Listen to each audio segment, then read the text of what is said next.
What I'm excited about for this last one is it's the intersection of two of my favorite competencies for frontline complex care providers. The first is around the need to bring innovative thinking, right? These problems are long-standing and complicated. And so we need to bring new ideas. We need to bring creativity. Another is the idea that we need to bring in order to provide holistic care in a highly siloed system, we need to build ecosystems. We need to build community. And so what I like about this talk is it's the intersection of creativity and community. So I'd like to invite our last speaker, Aurea, up from the Camden Coalition on a talk about creative ways to invite the community to support us. Aurea?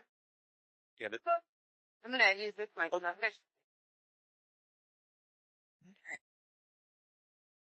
Creative ways to invite the community to support us. I have 3 steps we can use to accomplish this. Identify the problem, communicate the need, and try out the solutions. I have a 9-year-old son with complex medical needs.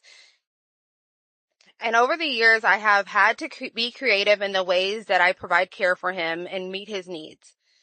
When my son came home at 3 months old, he had a feeding pump, oxygen, and a pulse ox machine. It was so hard to carry everything, a baby bag and a baby. I was discussing this with some of my friends and the problems that I was having.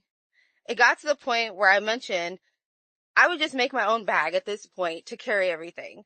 But I don't have a proper sewing machine.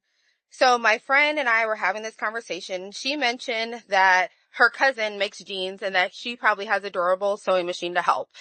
So she reached out to her cousin and she explained what was going on. Her cousin was willing to help me create this bag. Another situation was when, as my son has gotten older, he's had difficulty holding his pencil. My son needed a special kind of pencil grip. We've tried multiple kinds of pretzel grips that come on the market, and we haven't been able to find one that works. So through conversations with my friends, my family, and his occupational therapist, I explored many options. We thought about possibly using soft molding clay. That was a terrible idea. I then reached out to a local maker's lab in town. And I had a conversation with them about what I was needing to make for him. They provided me with plenty of information. They explained to me how I would make a mold, what I would need to do to create it, and how to move forward in that process.